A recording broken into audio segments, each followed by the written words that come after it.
The reason I feel Caitlin and Team WNBA won yesterday, we'll start with Team WNBA.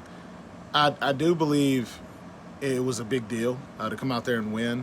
From what I'm hearing from multiple players, there were reports that Team USA was going to come out and really try to, you know, put it on them, put it on Team WNBA, and that Team USA, yes, they're trying to prepare for the Olympics. We know that. But they also lost 4 years ago. Their Olympic team did in this same all-star format game. Now, they went on to win gold, but they were trying to not avenge, but just kind of prove, like, hey, we are who we are.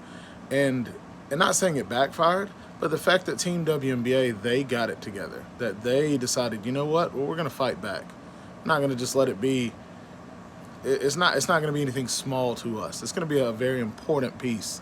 And so, you know, they won, which was good. But the reason why I say Caitlin won is, of course, we know there's a lot of hate to anybody. You know, we could name it any player, and we could be like, yeah, there's, you know, people hate on her too, or hate on him. But I think with Caitlin, she has gone through so much from, think of the last 2 years of taking Iowa deep into the playoffs, like to a national championship or to a semifinal game in March Madness.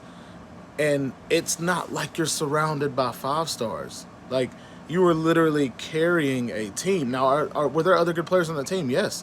There's one that's in the WNBA right now as well. And next year, Hannah Stolke will be in the WNBA. So, but it's like you were able to take a team that had no expectations and you fought giants. You fought teams that had 4 or 5 times the talent that you had on your team. And yes, I'm not saying it weighs you down mentally, but it's tough. And then to come into the Indiana Fever and go, okay, now we got to restart this. We got to restart this rebuild, but with the Fever against much better opponents.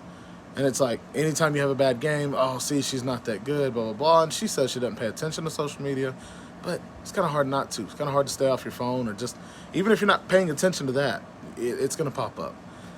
I think watching her last night, she had more fun than I've seen her have this whole season. She was smiling. I mean, she's hitting behind the back passes. She's throwing over the head, going behind it. Like, it just seemed like she realized she was playing with players who were really good. And that's what an all-star game is. But to have 10 assists, easy, and not even her playing the whole game, just goes to show how far the Fever team has come from the very beginning, when a lot of those were turnovers on Caitlin. And then to know she had 1 turnover in the All-Star game yesterday, because she's trying to make these kind of passes to a team who last year was one of the, if not the worst team in the WNBA. But I love that Caitlin's not, okay, well, let me hold my game back. Let me hold myself. No, I'm going to make this pass, and you better catch it. And then if you don't, you better catch it again. And eventually, you've seen all these players start to understand that. You've seen all of them understand that she loves to push in transition. They run the floor. Not only are they running the floor, but they're positioning themselves. It's just an amazing thing to watch. Yes, I'm happy for all of WNBA. I'm glad that everybody's, ticket sales are going up. I'm glad about the media rights deal, or the TV rights deal, $2.2 billion. But I'm just happy for Caitlin, because it seems like players who go through this kind of stuff, not saying they lose their love for it, but it just gets heavier and heavier. And it seems like that All-Star game was such a sigh of relief for a lot of her fans, me included.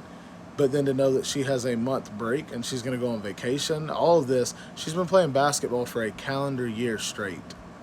Like, it's tough. Now she's about to get her first month off.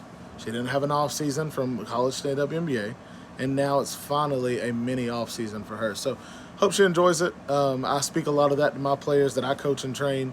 Yes, you want to put work in. You want to grind as much as you can.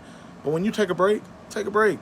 Go be a kid. Go have fun. Go do whatever enjoy your time away from it. Because when you get back, you're going to bust some tail. So really excited to see that.